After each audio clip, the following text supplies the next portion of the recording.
8 pays, un destin commun, un objectif commun. La stabilité de l'espace UEMOA. L'organisation sous-régionale sonne la mobilisation autour des questions liées au triptyque paix, sécurité et développement dans les zones frontalières. Et c'est la cité verte du Kénédougou qui abrite les assises.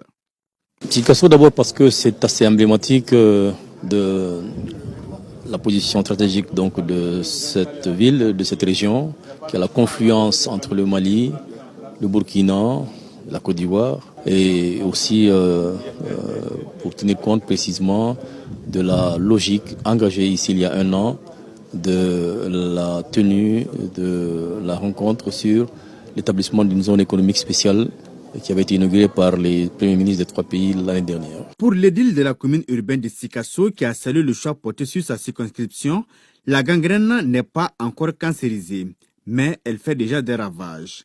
Khalifa Sanogo en appelle ainsi à la responsabilité des dirigeants de l'espace pour assurer la sécurité des populations. Les enjeux de cette question transversale n'échappent pas à la mise à elle. Les zones frontalières sont parfois des zones éloignées des centres de décision. Des zones où les structures de décision et de développement sont parfois dans la précarité, où le terrorisme et autres criminels ont tendance à s'installer, surtout dans cette région du Sahel où les pays sont vastes mais avec peu de ressources. Les présentes concertations sont une opportunité pour réfléchir sur les meilleurs moyens de coopérer au niveau des collectivités locales.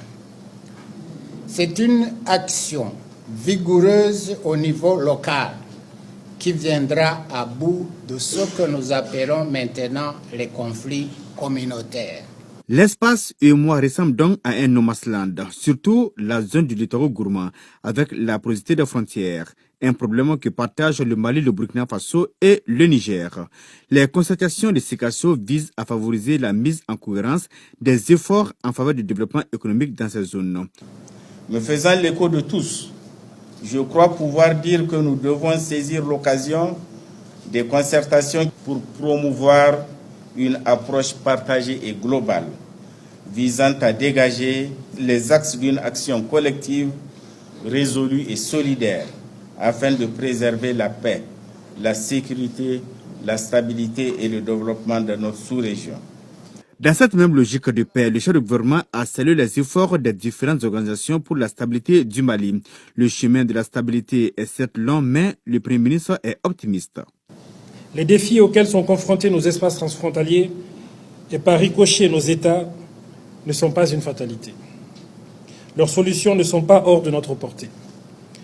Pour les relever plus efficacement, nous devons améliorer la gouvernance publique et locale, dynamiser et rendre efficients les mécanismes de coopération transfrontaliers voulus par nos États pour mutualiser leurs capacités et tirer le meilleur avantage de leur immense potentialité.